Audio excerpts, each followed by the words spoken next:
बिस्मिल्लाहिर्रहमानिर्रहीम। अस्सलाम वालेकुम। 3 क्लास कैसे हैं स्टूडेंट्स? मैं उम्मीद करती हूँ सब ठीक होंगे और बहुत अच्छे से अपना काम कर रहे होंगे। चलिए बेटे उर्दू की बुक खोलें जी। आज हम पढ़ेंगे सबक नंबर 18 हकायात सदी रहमतुल्लाह अलैह। शेख सदी रहमतुल्लाह अलैह फ़ारसी ज़ुबान के नामवर मुसन्निफ़ थे, यानी लिखने वाले थे।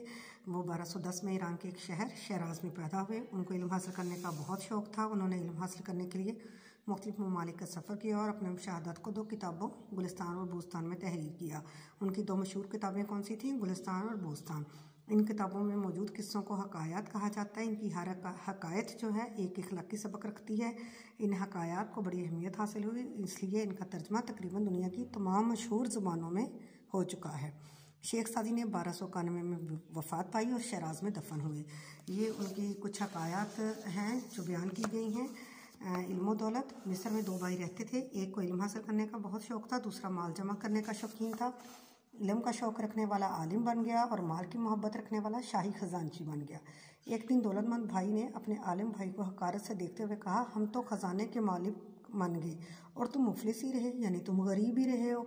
आलिम ने जवाब दिया, भाईजान मैं तो इस पर अल्लाह ताला का शुक्र अदा करता हूँ कि उसने मुझे पैगंबरों की मिरास अदा की है। यानी पैगंबरों यानी नबियों पैगंबरों की जो मिरास है कि उनके पास इल्म होता है और वो बांटते हैं।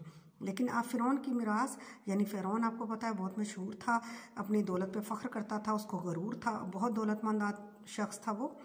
आप फ़िरौन पर हैं, आपके पास फ़िरौन वाली चीज़ है, गरूर तकब्बुर वाली, और मेरे पास इल्म है पैगंबरों वाली। ठीक है। सोना चांदी। एक मुसाफिर किसी बड़े रेगिस्तान में रास्ता भूल गया। उसने रास्ता बहुत तलाश किया लेकिन कामयाब ना हो सका। उसके पास खाने पीने का जो सामान था वो इस तलाशो जुस्तजू में ख़त्म हो गया। अलबत्ता इसके पास कुछ रकम अब भी मौजूद थी, लेकिन रेगिस्तान में रकम किस काम आती? जब कई दिनों खाने पीने को कुछ ना मिला तो आखिरकार बेचारा मर गया। कुछ अरसे बाद उसकी तरफ से किसी काफिले का गुजर हुआ तो उन्होंने वहां देखा कि मरने वाले के पास रकम की थैली पड़ी है और रेत पर लिखा, मालो दौलत से पेट नहीं भरता, सोने चांदी से तो शलजम अच्छे हैं जिनसे पेट भर जाता है। यानी ये उसने बताया कि ये जब मैं तन्हा था और कोई मेरे पास नहीं था तो मेरे पास ये जो मेरे पास रकम थी मेरे किसी काम ना आई। ठीक है। हसद और चुगली के बारे में पढ़ते हैं। शेख सादी रहमतुल्लाह अलैह फरमाते हैं कि मदरसे में तालीम हासिल करने के दौरान में मेरा वजीफ़ा लगा हुआ था। पढ़ने के अलावा और कोई काम ना था, इसलिए खूब मेहनत की और हदीस पर अबूर हासिल कर लिया।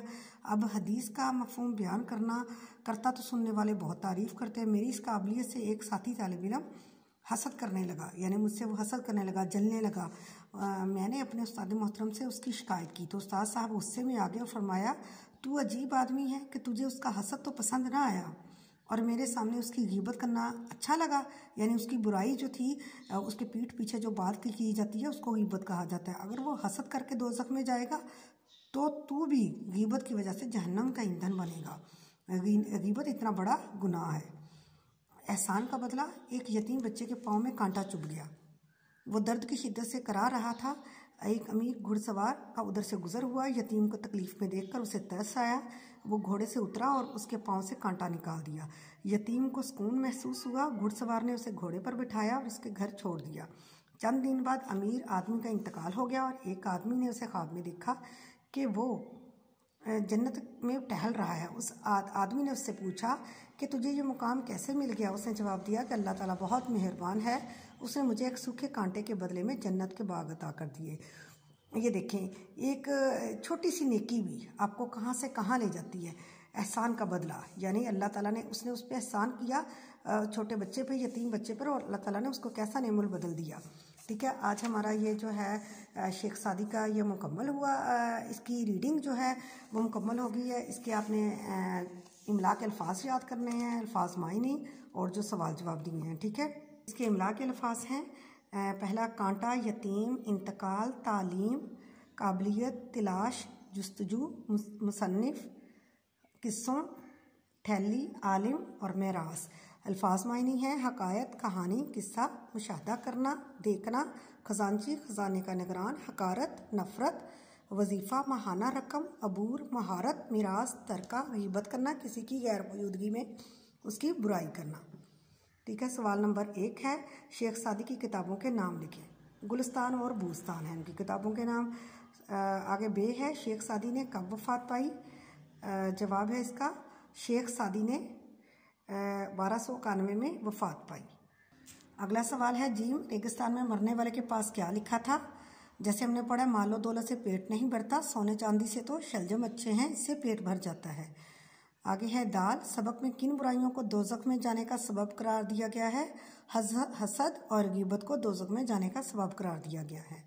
अमीर आदमी को जन्नत कैसे मिली? अल्लाह ताला ने अमीर आदमी को एक सूखे कांटे के बदले में जन्नत के बाग अता किए।